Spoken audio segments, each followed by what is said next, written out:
Dear friends, please subscribe this channel. বন্ধুরা, আজকে আমি আপনাদেরকে নিয়ে যাব আমাদের দেশের প্রাচীন বৌদ্ধবিহারগুলোর মধ্যে অন্যতম দিনাজপুর জেলার নবাবগঞ্জ উপজেলায় অবস্থিত সীতারকোট বৌদ্ধবিহারে।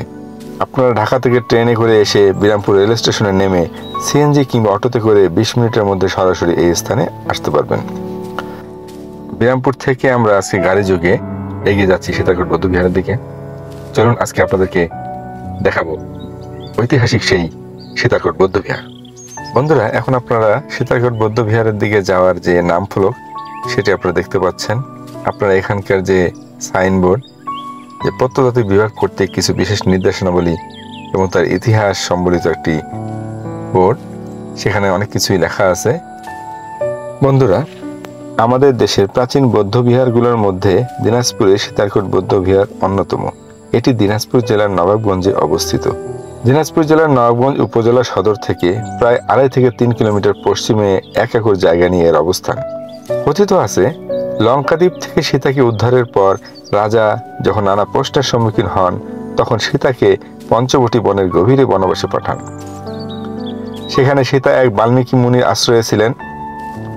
পরে সীতার থাকার জায়গাটাকে সীতারকোট নাম দেওয়া হয়, এমনটি দাবি করেছেন স্থানীয় হিন্দু ধর্মাবলম্বীরা। পরে সেখানেই তৈরি করা হয় একটি বৌদ্ধবিহার, আর নাম দেওয়া হয় সীতারকোট বৌদ্ধবিহার। এই বিহারের চারপাশে রয়েছে নিরাপত্তা প্রাচীর, যেটি এখন ক্ষয়ে গেছে। প্রাচীরের চারদিকে রয়েছে পরিখা। এই বিহারের ঘরের সংখ্যা ছিল মোট 41টি। প্রতিটি ঘর ছিল একই মাপের। ঘরগুলো আকারে কিছুটা ছোট হলেও বাতাস চলাচলের জন্য সেই আমলে ভেন্টিলেশনের ব্যবস্থা ছিল। আপনারা দেখতে পাচ্ছেন এই যে ঘরগুলো তৈরি করা হয়েছে, এই ঘরগুলো এরকম করে ঘর ছিল মোট 41টি। প্রত্যেকটা ঘরেই যথেষ্ট ভেন্টিলেশনের ব্যবস্থা ছিল সেই আমলে। একটা আশ্চর্যের বিষয়, কি দারুণ দক্ষতায় তৈরি করা হয়েছে এগুলো। এবং এগুলো প্ল্যাটফর্ম যে এগুলো মজবুত করে তৈরি করা, দেয়ালগুলো বেশ বিশেষ যত্ন করে তৈরি করা হয়েছে। আপনারা দেখতে পাচ্ছেন যে এই যে এখানে হয়তো আলমিরার মতো কোনো একটা অবস্থা ছিল, যেখানে হয়তো তৈজসপত্র কিছু রাখতো। এই বিহারটি দেখতে অনেকটা দুর্গের মতো। বিহারের উত্তর দিকে ঠিক মাঝামাঝিতে ছিল বিহারের প্রধান ফটক। এর দক্ষিণ দিকে একটি মন্দির ছিল, সেগুলো এখন কালের বিবর্ণতায় হারিয়ে গিয়েছে। রেখে গিয়েছে তার সেই স্মৃতিগুলো। সীতারকোট খনন করা হয় 1968 সালে। এই সময় সেখান থেকে অনেক তৈজসপত্র পাওয়া যায়। এগুলো বর্তমানে দিনাজপুর মিউজিয়ামে রাখা হয়েছে। এছাড়া পাওয়া গিয়েছে অনেক মূল্যবান জিনিসও, যার মধ্যে রয়েছে ব্রোঞ্জের তৈরি বোধিসত্ত্ব পদ্মপাণি মূর্তি, বোধিসত্ত্ব মঞ্জুশ্রী মূর্তি। অনুমান করা হয় এগুলো 7ম-8ম শতকের তৈরি। তবে এখন পর্যন্ত কোনো তাম্রলিপি বা শিলালিপি পাওয়া যায়নি। এর ফলে বিহার তৈরির সন তারিখ বের করা সম্ভব হয়নি। ঐতিহাসিক এই স্থাপনাটি দেখতে প্রতিনিয়ত এখানে আসেন দেশের বিভিন্ন স্থানের দর্শনার্থীরা। সীতারকোট বিহারটি প্রত্নতত্ত্ব বিভাগের তত্ত্বাবধানে রয়েছে। পর্যটনের এক অপার সম্ভাবনাময় স্থান দিনাজপুরের নবাবগঞ্জের ঐতিহাসিক নিদর্শন সীতারকোট বৌদ্ধবিহার। কিন্তু এই ঐতিহাসিক নিদর্শনটি অযত্নে ও সংস্কারের অভাবে বিপর্যস্ত প্রায়। দীর্ঘদিনও সংস্কার না হওয়ায় স্থাপনার বিভিন্ন অংশ ভেঙে যাচ্ছে, যা আপনারা এই ভিডিওতে দেখতে পাচ্ছেন। আমি বিভিন্ন বিষয়গুলো আপনাদের সামনে তুলে ধরার চেষ্টা করছি। বন্ধুরা, বিহারটিতে দর্শনার্থীদের জন্য নেই কোনো সুযোগ সুবিধা।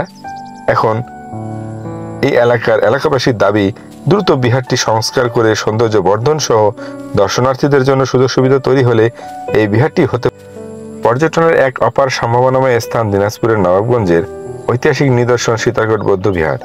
কিন্তু এই ঐতিহাসিক নিদর্শনটি অযত্নে ও সংস্কারের অভাবে বিপর্যস্ত প্রায়।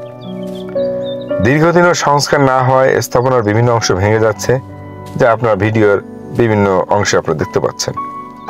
বিহারটিতে দর্শনার্থীদের জন্য নেই কোনো সুযোগ সুবিধা। এখন এলাকাবাসীর দাবি, দ্রুত বিহারটি সংস্কার করে সৌন্দর্য বর্ধন সহ দর্শনার্থীদের জন্য সুযোগ সুবিধা তৈরি হলে এই বিহারটি হতে পারে দেশের অন্যতম পর্যটন কেন্দ্র। স্থানীয় বাসিন্দাদের সাথে কথা বলে জানা যায়, সীতারকোট দেখার জন্য দূর দূরান্ত থেকে লোকজন আসে। স্থানীয়রাও এখানে যায়। বিশেষ করে রাস পূজা, কালী পূজা সহ হিন্দু ধর্মাবলম্বীদের বিভিন্ন উৎসবে এখানে একটি আনন্দমুখর পরিবেশ তৈরি হয়। বন্ধুরা, এখন আপনাদের মনে প্রশ্ন জাগতে পারে, সীতাকে তো বনবাসে পাঠানো হয়েছিল, আমরা বৌদ্ধবিহারটি দেখালাম, কিন্তু এর আশেপাশে বনগুলা কোথায়? হ্যাঁ বন্ধুরা, ঠিক বলেছেন, বন ছিল। বনের স্মৃতিচিহ্নগুলো কিছু কিছু আছে, কিন্তু সেটা স্বল্প পরিসরে এবং বিচ্ছিন্ন বিচ্ছিন্নভাবে। তো যাই হোক, এই সীতারকোট বৌদ্ধবিহারটির সন্নিকটেই একটি বন আছে, যে বনটার নাম স্থানীয়ভাবে আশুরার বন, যাকে আশুরার বিল নামে স্থানীয়রা বলে থাকে এবং আশুরার বিল নামে পরিচিত। তো আপনাদেরকে আমি সেই আশুরার বিল অর্থাৎ আশুরার বনটিও আমি আপনাদেরকে দেখাবো। চলুন, এখন আমি আপনাদেরকে আশুরার বনে নিয়ে যাব। যে পথ ধরে আমরা এসেছিলাম সেই পথ ধরে একটু সামনের দিকে এগিয়ে যাব, অর্থাৎ নবাবগঞ্জ উপজেলার দিকে 2-1 কিলোমিটার সামনে এগোতেই আমরা সেই আশুরার বনে প্রবেশ করব। আশুরার বনের রাস্তা দিয়ে আমরা যাওয়ার সময় নান্দনীয় মিনি স্টেডিয়াম গড়ে তোলা হয়েছে, সেটিও আমি আপনাদেরকে দেখাবো। তার আগে আমরা আশুরার বনটি ঘুরে আসি। বন্ধুরা, আপনারা দেখতে পাচ্ছেন আমরা এখন আশুরার বনে চলে আসছি। এই বনের মাঝখান দিকে যে রাস্তাটা আছে, এই রাস্তাটা এই বনের ভিতর দিয়ে চলে গিয়েছে। এটা স্থানীয়ভাবে বিভিন্ন লোকালয়ে গিয়েছে।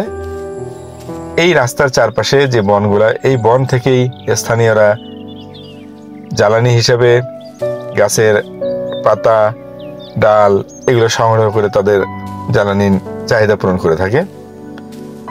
এই বনটিকে ব্যবহার করেই অনেকের দৈনন্দিন কাজকর্ম পরিচালিত হয়ে থাকে। আপনারা দেখতে পাচ্ছেন বনটার পরিবেশ কি সুন্দর। বনটার ভিতরে আসলেই মনটা জুড়িয়ে যায়। এই বনটাকে যথেষ্টভাবে পরিচর্যা করলে এটা একটা দর্শনীয় স্থান হিসেবে পরিচিত হতো। আশা করি সরকার এদিকে বিশেষ সুনজর দিবে এবং এই বনটির প্রতি আরো যত্নশীল হওয়া উচিত। তো বন্ধুরা, আজকে আমি বিদায় নিচ্ছি এই সীতারকোট বৌদ্ধবিহার ও আশুরার বন থেকে। পরবর্তীতে দেখা হবে নতুন কোনো ঐতিহাসিক স্থানে।